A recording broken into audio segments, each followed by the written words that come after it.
Good morning students. Last lecture में हम बात कर रहे थे रियो डी जेनेरियो ब्राजील के अर्थ समिट की, जहां पर बाकी जो कंट्रीज हैं, पूरी दुनिया के जो देश हैं, जब ग्लोबल वार्मिंग, क्लाइमेट चेंज ऐसी समस्याएं जब दुनिया के सामने आने लगी, तो जो भी तेजी से आगे बढ़ती इकोनॉमी और पावरफुल कंट्री जो भी हैं, और उसके बाद और भी बहुत सारे जो देश हैं जो क्लाइमेट चेंज या ग्लोबल वार्मिंग इन सारी चीजों से जिनको सबसे ज्यादा नुकसान हो रहा था, जो सबसे ज्यादा इन समस्याओं से जो है अफेक्टेड थे।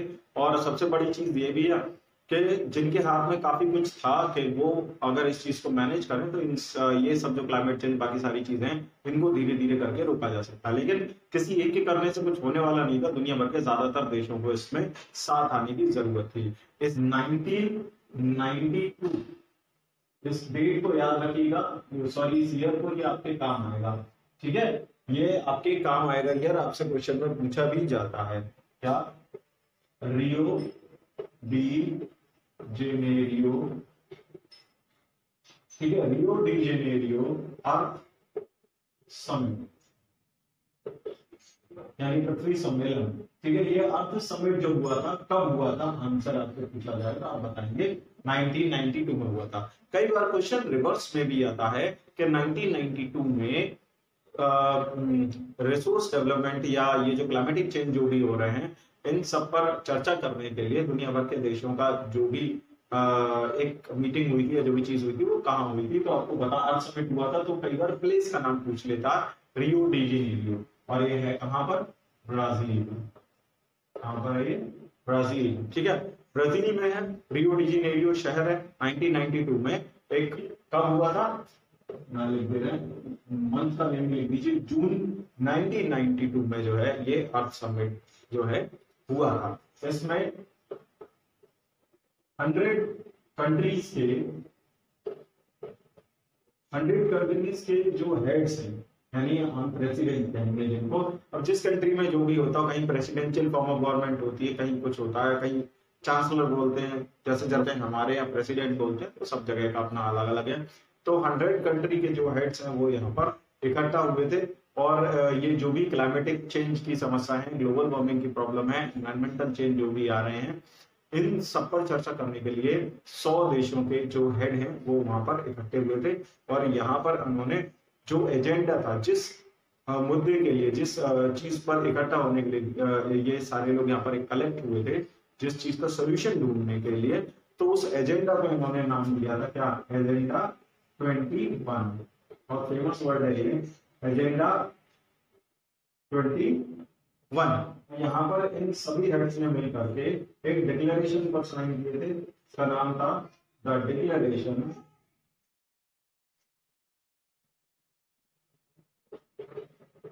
Of global climatic change and biological diversity.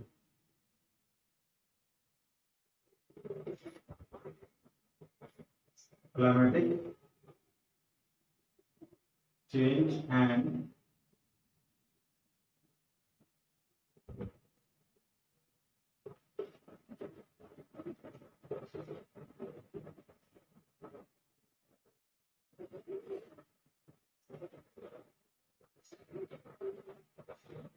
मैंने पहले भी आपको बताया था कि ये कोई किसी एक देश की समस्या तो थी नहीं, ये पूरी दुनिया के देशों की समस्या थी।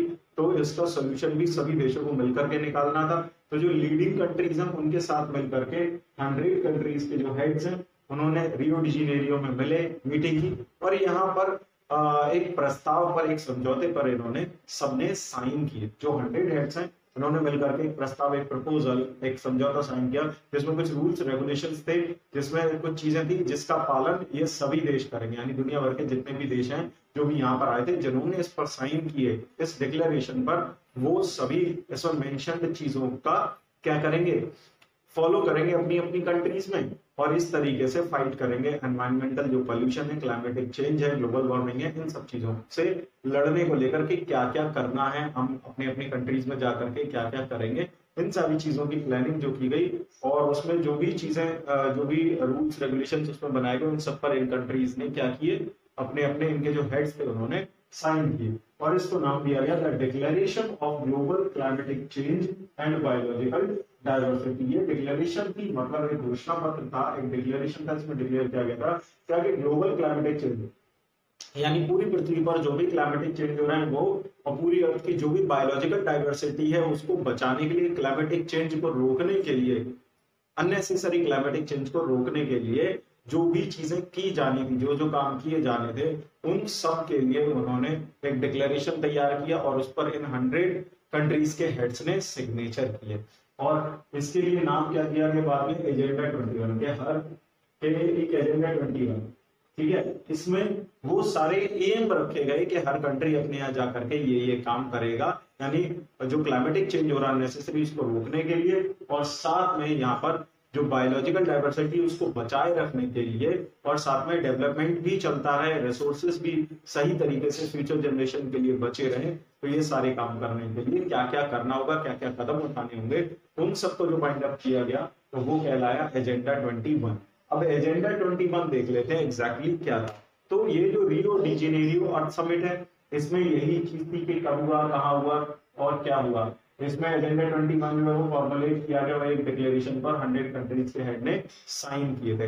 अब ये एजेंडा 21 यहाँ पर तैयार किया गया। अब हम जानेंगे एजेंडा 21 क्या था। तो वास्तव में दो क्वेश्चन अलग अलग है, अर्थ समिट का क्वेश्चन अलग आता है लिखने के लिए और एजेंडा 21 का क्वेश्चन अलग आता है लिखने के लिए।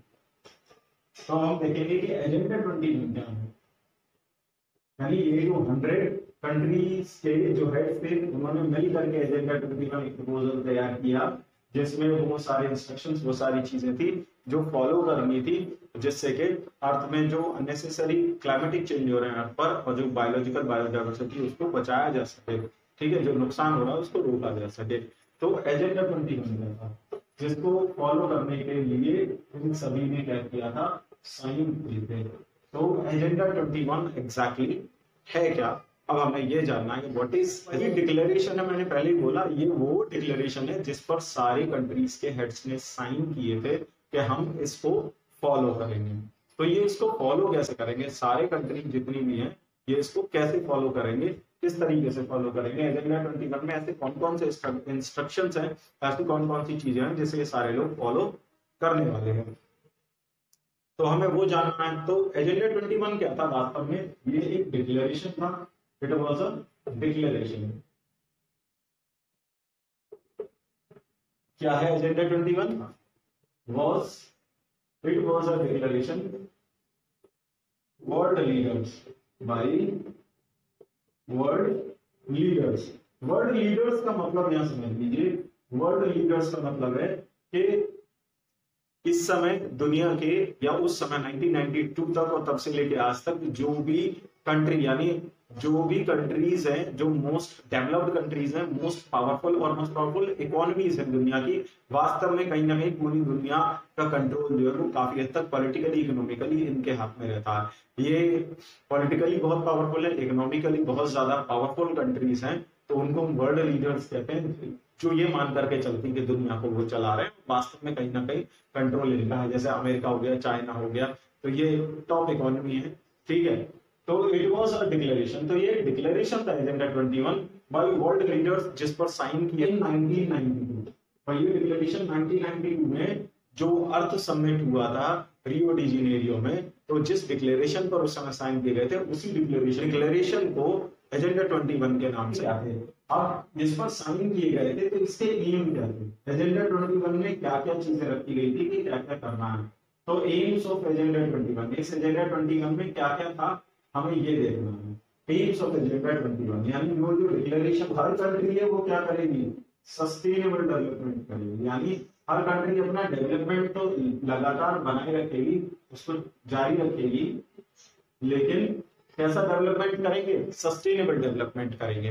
और सस्टेनेबल डेवलपमेंट का मतलब मैंने आपको पहले भी बताया कि सस्टेनेबल डेवलपमेंट का मतलब होता है कि बिना एनवायरनमेंट से कॉम्प्रोमाइज किए डेवलपमेंट करना, यानी डेवलपमेंट हो लेकिन इस तरीके से हो जिससे कि रिसोर्सेज का डिप्लीशन कम से कम हो, एनवायरनमेंट को कम से कम नुकसान पहुंचे, और साथ में रिसोर्सेज की क्वांटिटी बनी रहे फ्यूचर जनरेशन के लिए। तो सारी कंट्रीज क्या करेंगी, इसके अकॉर्डिंग सारी कंट्रीज यानी जिन्होंने इस पर साइन किए हैं वो सारी कंट्रीज अपने यहाँ डेवलपमेंट तो करेंगी, लेकिन कैसा डेवलपमेंट करेंगी, सस्टेनेबल डेवलपमेंट करेंगे, ठीक है। और इसके अलावा एनवायरमेंटल डैमेज को रोकेंगे, क्या करेंगे, एनवायरमेंटल जो डैमेज है उसको रोकेंगे, ठीक है, एनवायरमेंटल डैमेज को रोकेंगे। इसके अलावा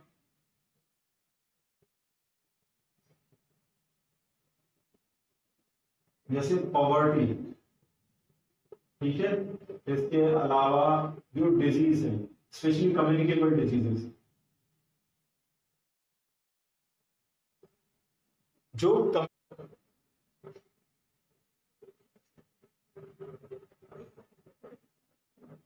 देखिए, तो एजेंडा 21 में इन सभी देशों ने साइन किए और उस डिक्लेरेशन में क्या था कि ये सभी देश मिलकर के ग्लोबल लेवल पर यानी पूरी दुनिया में जो एनवायरमेंटल डैमेज हो रहा है उसको रोकेंगे, सस्टेनेबल डेवलपमेंट करेंगे, साथ में दुनिया में जो गरीबी फैली हुई है उसको दूर करने के लिए काम करेंगे। कैसे, जो गरीब देश हैं उनको हेल्प करेंगे कि वो अपनी गरीबी दूर करें, या ऐसे किसी देश में अगर बीमारियां फैलती हैं, जैसे आपने देखा इस समय इंडिया में पेंडेमिक अपने पूरे जोर पर है, तो बहुत सारी कंट्रीज जो है वो इंडिया की हेल्प कर रही है, चाहे जर्मनी हो, अमेरिका हो, फ्रांस हो, ये सारी कंट्रीज इंडिया के लिए हेल्प कर रही है। कोई वैक्सीन भेज रहा है, ठीक है, कोई ऑक्सीजन कंसंट्रेटर्स भेज रहा है, कोई कुछ भेज रहा है, इंडिया की हेल्प कर रहे हैं बीमारी से लड़ने के लिए, ठीक है। तो जो गरीब देश है, जो भी देश है, किसी पर इस तरह की कोई पेंडेमिक टाइप है, इस तरह की कोई समस्या आती है, कोई बीमारी फैलती है, तो उसके लिए हेल्प करेंगे, कोई डिजास्टर होता है उसके लिए हेल्प करेंगे, कोई गरीब देश है तो उसके लिए हेल्प करेंगे, उसको लोन वगैरह प्रोवाइड करेंगे जिससे वो इकोनॉमिकली डेवलप हो पाए, और सस्टेनेबल डेवलपमेंट पर ज्यादा से ज्यादा जोर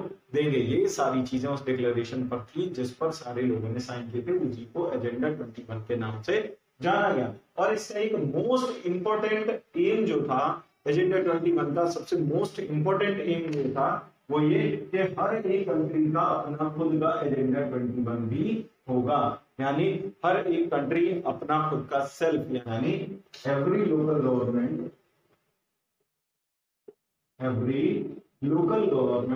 should draw its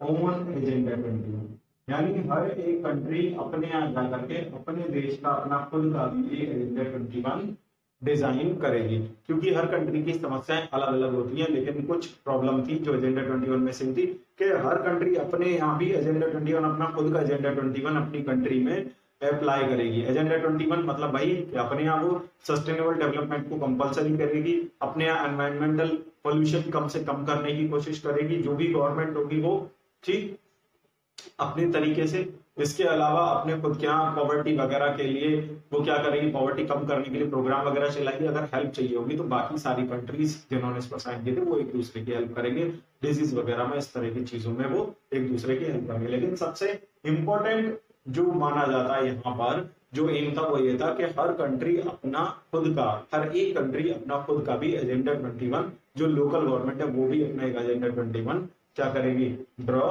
करेगी और उसको फॉलो करेगी। ये तभी पॉसिबल होगा, सिर्फ कह देने पर से नहीं होगा, जब हर देश अपने यहाँ जा करके जो भी हेड्स आए थे और अपनी कंट्री में जो सरकार है वहां जा करके एजेंडा 21 अपना खुद का ड्रॉ करेंगे और उसको फॉलो करवाएंगे, तभी जा करके जो एम है इसके वो पूरे हो पाएंगे, ठीक। तो ये थी कि रिसोर्स के डिप्लीशन से लड़ने के लिए और उससे जो एनवायरमेंटल चेंजेस आ रहे थे उनसे लड़ने के लिए क्या क्या जो कंट्रीज हैं वो करने वाली थी, ये सारी चीज हमने यहाँ पर पढ़ ली है। नेक्स्ट टॉपिक है हमारा रिसोर्स प्लानिंग। रिसोर्स प्लानिंग, जैसे प्लानिंग वर्ड, तो प्लानिंग वर्ड का मतलब होता है स्ट्रेटजी। रिसोर्स का मतलब हम जानते ही हैं, स्ट्रेटजी। प्लानिंग का मतलब क्या होता है, स्ट्रेटजी, यानी कि किसी भी चीज को लेकर के कि कोई भी काम किस तरीके से करना है, कैसे करना चाहिए, उसके लिए प्रॉपर एक सिस्टम बना करके प्लान बनाना, स्ट्रेटजी बनाना, उसको हम बोलते हैं प्लानिंग। अब ये स्ट्रेटजी किसके लिए बनाई और यहाँ वर्ड क्या लिखा, रिसोर्स, और हम रिसोर्स के लिए स्ट्रेटजी बना रहे हैं, इसलिए बना रिसोर्स प्लानिंग। यानी स्ट्रेटजी किसके लिए बन रही है, रिसोर्सेस के लिए बन रही है। अब रिसोर्स के लिए तो स्ट्रेटजी तभी बन सकती है, यानी कि रिसोर्सेस का हम सही तरीके से यूज कैसे करें, इसके लिए स्ट्रेटजी। क्योंकि अब तक हमने जो पढ़ा उसमें यही मेन समस्या थी कि रिसोर्सेज का जो डिस्ट्रीब्यूशन है वो सब जगह एक जैसा नहीं होता, कहीं कम होते हैं, कहीं ज्यादा होते हैं, कहीं बिल्कुल नहीं होते हैं। लेकिन क्या ऐसा थोड़ी किया जा सकता है कि जिन हिस्सों में रिसोर्सेज है उनको डेवलप कर दो, जिनमें नहीं है बाकियों को छोड़ दो? कंट्री तो एक साथ तभी आगे बढ़ेगी जब कंट्री का हर हिस्सा, हर एक सेक्शन जो है वो डेवलप्ड होगा। तो उसके लिए प्रॉपर प्लानिंग की स्ट्रेटजी की जरूरत पड़ेगी। इसीलिए जो भी रिसोर्सेज है उनकी प्रॉपर स्ट्रेटजी बनानी पड़ेगी। तो रिसोर्सेज का कैसा यूज? जुडिशियस यूज, सही तरीके से यूज, न्यायपूर्वक use, judicious use of resources.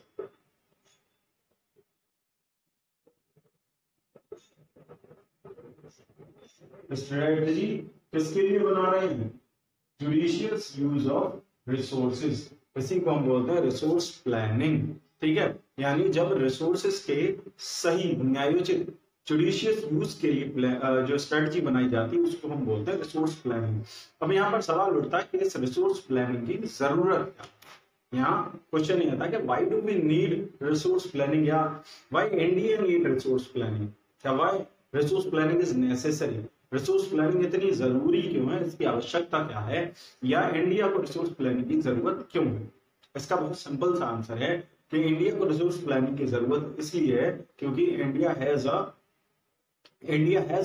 Rich deposits of resources. India के पास बहुत सारे रिसोर्सेज है, लेकिन डाइवर्सिटी में, अलग अलग तरीके के रिसोर्स अलग अलग जगह पर भारत में मिलते हैं। इसको एग्जाम्पल से समझिए। देखिए भारत में क्यों जरूरी है प्लानिंग की, आप मेरी बात को इन एग्जाम्पल से समझ पाएंगे, आपकी बुक में भी दी हुई है। जैसे हम देखें, झारखंड है, छत्तीसगढ़ है, एमपी है, इन सभी स्टेट्स में कौन सा रिसोर्स बढ़िया मिलता? इन सब में मिनरल्स डिपॉजिट्स खूब हैं, कोल के डिपॉजिट खूब हैं, कोल के मिनरल डिपॉजिट इन सब में बहुत सारे हैं। ठीक है, इन सभी में मिनरल डिपॉजिट, कोल डिपॉजिट, ये सारी चीजें जो है वो ज्यादा है। लेकिन इनके साथ एक समस्या है, सारे रिसोर्सेज का यूज बहुत ज्यादा, बहुत बेहतर तरीके से नहीं कर पाते। और दूसरी चीज ये कि चलो ये हिस्से अगर डेवलप हो जाएंगे तो बाकी तो फिर भी रह जाएंगे। जैसे झारखंड, छत्तीसगढ़, मध्य प्रदेश, इनमें मिनरल और कोल डिपॉजिट बहुत ज्यादा है, लेकिन बाकी चीजें कम है। जैसे अरुणाचल प्रदेश में लेते हैं, इंडिया का नॉर्थ ईस्टर्न पार्ट है, यहाँ क्या है? अबेंडेंस ऑफ वाटर, यानी यहाँ वाटर रिसोर्स सबसे ज्यादा, यहाँ वाटर रिसोर्स सबसे ज्यादा है। ऐसे हम राजस्थान को देखते हैं, राजस्थान में सबसे ज्यादा स्कोप किसका है? टेम्परेचर ज्यादा होता है, धूप ज्यादा होती है, तो सोलर एनर्जी और विंड एनर्जी का स्कोप सबसे ज्यादा है। किसका? सोलर एनर्जी, विंड एनर्जी का स्कोप सबसे ज्यादा है। लेकिन यहाँ वाटर रिसोर्स की कमी है। लेकिन क्या है? लैक ऑफ वाटर रिसोर्स, यहाँ वाटर रिसोर्स की कमी है। ठीक, तो हम देख रहे हैं इंडिया के कुछ स्टेट ऐसे हैं, कहीं पे मिनरल ज्यादा है, कहीं कोल डिपॉजिट बहुत ज्यादा है, अच्छे खासे हैं। ऐसे ही हम अरुणाचल प्रदेश को देखें तो यहाँ क्या है? Abundance of water resources, water resource यहाँ पर बहुत ज्यादा है, लेकिन उस वाटर को यूज करने के लिए यहाँ पर इंफ्रास्ट्रक्चरल सिस्टम यहाँ पर नहीं है, यहाँ पर इंडस्ट्रीज वगैरह ये सारी चीजें यहाँ पर नहीं है, और इनको लगाना भी बहुत मुश्किल है, जैसा ये एरिया है। दूसरी चीज, जैसे राजस्थान है, राजस्थान का इतना बड़ा एरिया, डेजर्टेड एरिया है, जहाँ बहुत तेज तूफानी हवाएं चलती है, गर्मियों में गर्म हवा चलती है। सोलर एनर्जी का, विंड एनर्जी का बहुत अच्छा स्कोप है यहाँ पर, लेकिन यहाँ पर कमी किसकी? यहाँ वाटर रिसोर्सेज की बहुत ज्यादा कमी है, जिसकी वजह से यहाँ रहकर इन सारी चीजों का डेवलपमेंट करना बहुत ही मुश्किल काम है। तो यहाँ हम देख रहे हैं इंडिया के अलग अलग हिस्सों में रिसोर्सेज अलग अलग तरीके के हैं। तो जिस हिस्से में जो रिसोर्स है वो उस रिसोर्स को लेकर के केवल उसका काम नहीं चल सकता। ऐसे यहाँ एक एग्जांपल और मैंने लिखा नहीं है, आपकी बुक में दिया हुआ रिसोर्स प्लानिंग पैराग्राफ में, जैसे लद्दाख है। लद्दाख में भी यही है कि कल्चरल हेरिटेज और बाकी रिसोर्सेज हैं, लेकिन वाटर रिसोर्सेज की कमी है, इंफ्रास्ट्रक्चर की कमी है, और भारत का बिल्कुल आइसोलेटेड एरिया, भारत में होते हुए भी बिल्कुल भारत से अलग जैसा का है। तो यहाँ पर इंफ्रास्ट्रक्चर पूरा खड़ा करना, बनाना, इसको डेवलप करना बहुत ही कठिन काम है। तो मेन चीज यहाँ ये हमें समझ आती है कि सभी जगह पर सभी रिसोर्सेज नहीं हो सकते। ठीक है ना? अगर हम इंडिया को देखें तो इंडिया जैसी कंट्री को रिसोर्स प्लानिंग की बहुत ज्यादा जरूरत है। क्यों जरूरत है? इन एग्जांपल से समझिए कि किसी स्टेट, किसी एक हिस्से में इंडिया के कुछ स्टेट में कोई मिनरल है, कुछ है, कोई और रिसोर्स है, किसी में कोई और रिसोर्स है, किसी में कोई और रिसोर्स है। जहां एक है वहां दूसरा रिसोर्स नहीं है। यहाँ विंड और सोलर एनर्जी है, लेकिन वाटर रिसोर्स नहीं है। यहाँ वाटर रिसोर्सेज है लेकिन इंफ्रास्ट्रक्चर नहीं है, तो सब जगह कोई ना कोई यहाँ पर समस्या है। तो जब रिसोर्सेज क्या है यहाँ पर इक्वली डिस्ट्रीब्यूटेड नहीं है, तो ऐसी कंडीशन में आखिर सारे राज्यों का, सभी स्टेट्स का एक साथ डेवलपमेंट कैसे होगा? उसके लिए जरूरी है कि जहां पर जो रिसोर्स ना हो वहां तक वो रिसोर्स कैसे पहुंचाया जाए, किस तरीके से पहुंचाया जा सकता है, और जहां पर जो रिसोर्स है उसको दूसरी जगह जहां उस रिसोर्स की जरूरत है वहां कैसे पहुंचाया जाए, कैसे डेवलप किया जाए, कैसे इंफ्रास्ट्रक्चर तैयार किया जाए, इन सारी चीजों पर प्रॉपर प्लानिंग की जरूरत होगी कि ये जो रिसोर्सेज जो अलग अलग बटे हुए हैं इनको सभी जगह इक्वली कैसे डिस्ट्रीब्यूट करके एक साथ इक्वल डेवलपमेंट कैसे किया जाए, तो इसके लिए जरूरत पड़ती है किसकी? रिसोर्स प्लानिंग की। और इंडिया का एग्जाम्पल देके मैंने यहाँ पर समझा दिया कि ये हाल देखकर आप समझ गए होंगे कि इंडिया को रिसोर्स प्लानिंग की जरूरत क्यों है। क्योंकि इंडिया में रिसोर्सेज जो है वो डाइवर्सिटी बहुत है, रिसोर्सेज की अलग अलग तरीके के रिसोर्सेज हैं, लेकिन अलग अलग जगह पर अलग अलग तरीके के रिसोर्सेज है, एक ही जगह पर हर तरीके के रिसोर्स नहीं है। इसीलिए सारे रिसोर्सेज को एक साथ ले करके सभी जगह का एक साथ डेवलपमेंट करने के लिए जरूरी है कि प्रॉपर रिसोर्स प्लानिंग की जाए। अब सवाल उठता है कि आखिर रिसोर्स प्लानिंग होती कैसे है, कैसे की जाती है, इसमें क्या क्या स्टेप्स होते हैं, किस तरीके से रिसोर्स प्लानिंग की जाती है। तो आइए चलते हैं, जानते हैं रिसोर्स प्लानिंग के बारे में और ज्यादा कि क्या क्या स्टेप्स इन्वॉल्व होते हैं रिसोर्स प्लानिंग में, रिसोर्स प्लानिंग कैसे की जाती है।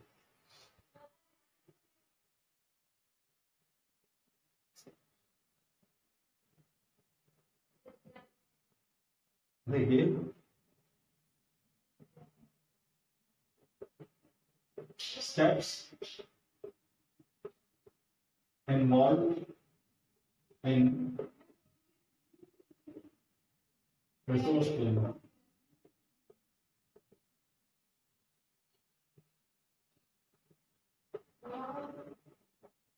रिसोर्स प्लानिंग में कौन कौन से जो स्टेप्स हैं वो इन्वॉल्व हैं, आखिर रिसोर्स प्लानिंग की कैसे जाती है ये भी हमें पता होना चाहिए। ठीक है, मैंने बताया कि रिसोर्स प्लानिंग की जरूरत है, तो रिसोर्स प्लानिंग के लिए जरूरत जो स्टेप्स हैं उनको मैं यहाँ पर एक फ्लो चार्ट बना करके आपको दिखा रहा हूँ जिससे आपको समझने में आसानी होगी। ठीक है, जैसे सबसे पहला है इसमें आइडेंटिफिकेशन।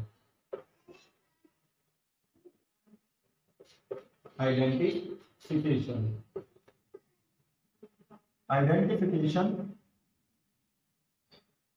उसके बाद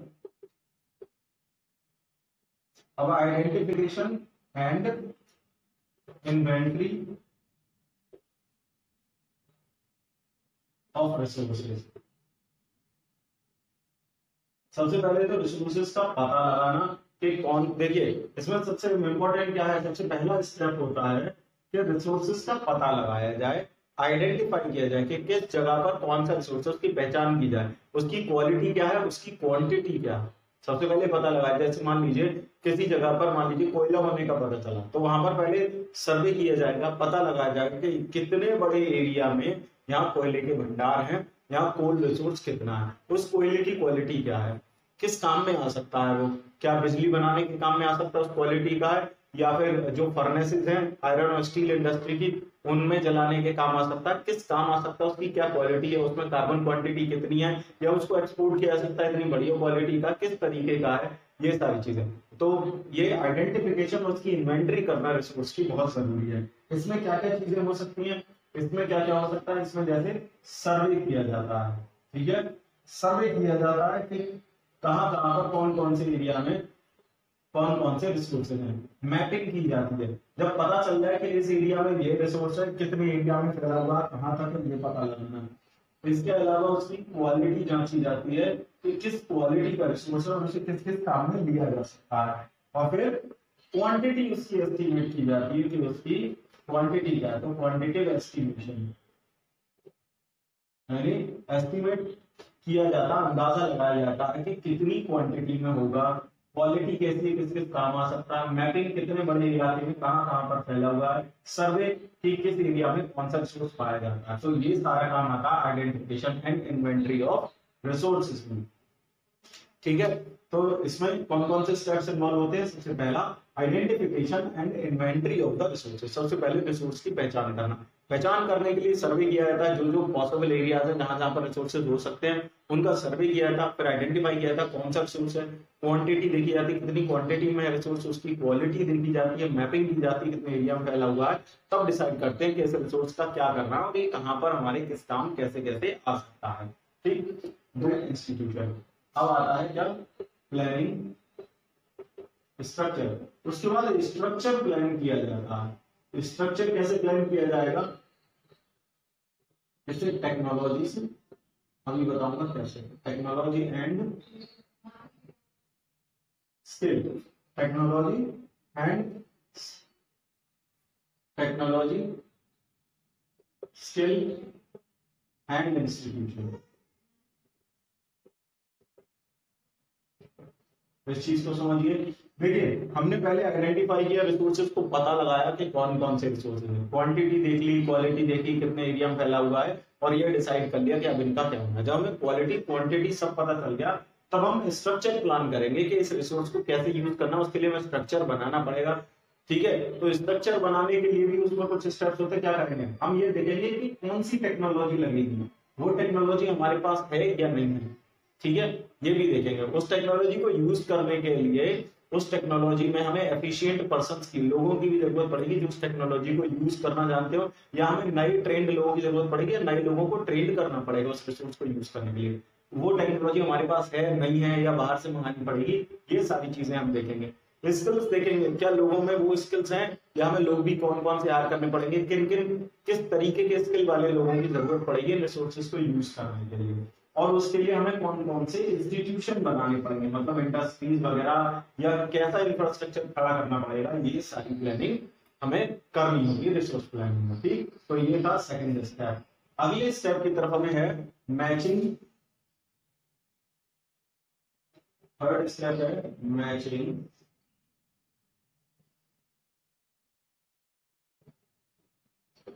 matching national resource plan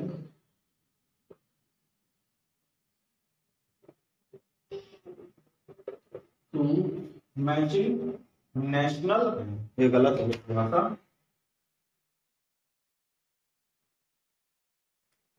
matching resource development. ये सारी चीजें आपकी बुक में भी लिखी हैं। Development plan to national development plan.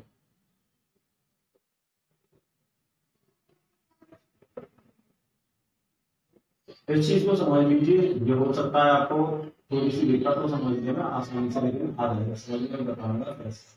देखिए एक तरफ से चलते हैं। सबसे पहला था हमारा क्या, आइडेंटिफाई करना, मैपिंग करना, कहां पर कौन सा रिसोर्स है, क्या क्वालिटी है, क्या क्वांटिटी है। उसके बाद ये देखना कि कौन सी टेक्नोलॉजी लगेगी, कैसे लोगों की जरूरत पड़ेगी, किस स्किल की जरूरत पड़ेगी, किस इंस्टीट्यूशन की जरूरत पड़ेगी, ये सारी चीजें तैयार करना। तो यहाँ से पूरा प्लान तैयार हो गया कि जब रिसोर्स पता चला ये वाला है, इतनी क्वांटिटी में इतनी क्वालिटी में इस काम में ले सकते हैं, उसके लिए हमें ये टेक्नोलॉजी, सारा प्लान तैयार हो गया। अब ये जो प्लान तैयार हुआ ये किस चीज के लिए तैयार हुआ, रिसोर्स के डेवलपमेंट के लिए। ये जो दो स्टेप हैं ये आते हैं किसमें, रिसोर्स डेवलपमेंट प्लान के अंदर आते हैं, यानी किसी भी रिसोर्स को डेवलप करके काम के लायक बनाना।